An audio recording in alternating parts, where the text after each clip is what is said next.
पाकिस्तान की सियासत के ईवानों में आज जलजला बरपा है। एक तरफ झील की सुलाखों के पीछे कैद इमरान खान को मरियम नवाज तरले और मनते करके अनोखी ऑफर दे रही हैं और दूसरी तरफ सुप्रीम कोर्ट के अंदर वो आग भड़क उठी है जिसने पूरे निजाम की बुनियादें हिलाकर रख दी है। नाजरीन आज की सबसे बड़ी खबर यह है कि मरियम नवाज ने इमरान खान को जेल में एक अनोखी ऑफर दी है। ये वही मरियम नवाज हैं जो कैमरों के सामने सख्त तरीन जमले बोलती हैं और इमरान खान को तनकीद का निशाना बनाती हैं, लेकिन अंदर खाना तरले मनते कर रही हैं। नवाज शरीफ और मरियम नवाज दोनों इमरान खान के सामने झुकने पर मजबूर दिखाई दे रहे हैं और इस पूरे खेल में दो ताकतवर जर्नील ऑन बोर्ड हैं। ये खबर न सिर्फ हैरान कुन है बल्कि आने वाले दिनों के सियासी तूफान की निशानदही भी करती है। दूसरी तरफ सुप्रीम कोर्ट के अंदर आज बहुत बड़ा तमाशा हुआ है। जस्टिस यही फरीदी के खिलाफ 4 बड़े जज खड़े हो गए हैं। Justice Mansoor Ali Shah, justice Munib Akhtar, justice Ayesha Malik और जस्टिस इत्र मिनल्लाह ने फुल कोर्ट मीटिंग का बाइकाट कर दिया है। ये जजेस यही फरीदी को खत लिखकर बड़े सवालात के जवाब मांग रहे हैं, लेकिन जवाब देने के बजाय उन्हें खामोश कराया जा रहा है। यहां तक कि मीटिंग कोर्ट रूम के बजाय एडिटोरियम में रखी गई ताकि जजेस को माइक न मिले और वो सवाल न कर सकें। इत्र मिनल्लाह जैसे जज का यही फरीदी पर तनकीद करना इस बात का सबूत है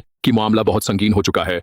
बलूचिस्तान में आज शानदार पहिया जाम हड़ताल हुई है। अवाम सड़कों पर निकले, पुलिस से झड़पें हुई। तहरीक आइन पाकिस्तान की काल पर एहतिजाज कामयाब रहा। कई कारकुन गिरफ्तार हुए और कई मकामात पर आग लगी। अख्तर मिंगल और महमूद अजकज़ई की काल कामयाब साबित हुई। बलूचिस्तान के अवाम का गुस्सा आज वाज़ेह तौर पर नजर आया। दूसरी तरफ इमरान खान की जिंदगी को संगीन खतरात लाहिक हैं। अंदरूनी और बैरूनी सतह पर साजिशें चल रही हैं। अमेरिका में बैठे कुछ वीलागर्स मुसलसल दावी कर रहे हैं कि इमरान खान की जिंदगी पर बड़ा खतरा मंडला रहा है। आज अलीमा खान इमरान खान से जेल में मिलने पहुंची तो सहाफियों और कारकुनों ने सख्त सवालात किए। कारकुनों ने पूछा कि वो खौतीन कहाँ हैं जिनके नाम दिए गए थे लेकिन आज मंजर से गायब हैं। इमरान खान ने अपने पैगाम के जरिए कहा कि ये सब छोटी हरकत हैं, कौम को बेवकूफ बनाया जा रहा है और बहुत जल्द उनका नया पैगाम मंजर आम पर आएगा जो इस पूरे सियासी ड्रामे की असल शक्ल वाज़ेह करेगा। मरियम नवाज की डेल, इमरान खान की जिंदगी पर खतरात, सुप्रीम कोर्ट के अंदरूनी इख्तिलाफात, बलूचिस्तान की आग और अवामी गुस्सा, ये सब मिलकर इस वक्त पाकिस्तान की सियासत को दहला देने के लिए काफी हैं और आने वाले दिनों में ये खेल न सिर्फ बड़ा बल्कि खूनी मोड़ भी ले सकता है। ये कैसा खेल खेला जा रहा है? इमरान खान के साथ कभी बीमारी का बहाना बनाया जाता है, कभी जाली रिपोर्ट्स तैयार की जाती हैं, कभी कहा जाता है कि खान को ठिकाने लगाने की तैयारी हो रही है। मरी की मीटिंग में जिस दिन ये मंसूबा बना, इसी दिन इमरान खान की बहनें चीख उठी कि खान बिल्कुल ठीक है,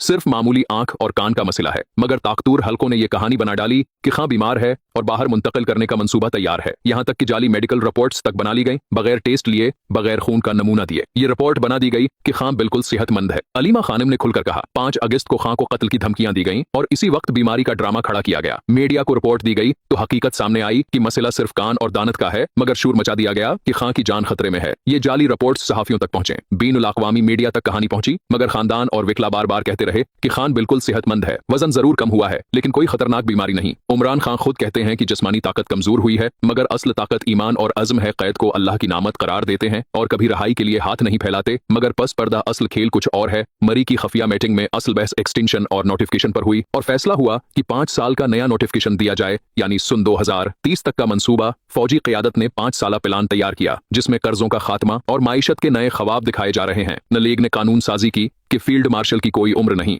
नोटिफिकेशन हर 5 साल बाद तजदीद होगा। गविया एक नई राह खुल गई। नवाज शरीफ पर इल्जाम लगा कि नोटिफिकेशन के बदले इमरान खान को रास्ते से हटाने की शर्त रखी गई। मॉडल टाउन का हवाला देकर कहा गया कि न लीग और पंजाब हुकूमत के हाथ खून से रंगे हुए हैं और यही खेल अब दोबारा दोहराया जा रहा है। पीपल्स पार्टी और न लीग का दावी है कि इमरान खान के बाद पीटीआई के 4 टुकड़े हो जाएंगे और वो अंदरून खाना ये कहते हैं कि इमरान खान जेल से जिंदा नहीं निकलेंगे। ये वही साजिश है जो भट्टू के साथ खेली गई थी। आज एक बार फिर वही कहानी दोहराई जा रही है। सवाल ये है कि जब खान की जिंदगी खतरे में है, जब खानदान चीख रहा है, जब रिपोर्ट्स झोटी निकल रही हैं, तो फिर पीटीआई खामोश क्यों है? न सुप्रीम कोर्ट गई, न हाई कोर्ट, न कोई भरपूर एहतिजाज हुआ। आखिर ये खामोशी क्यों है?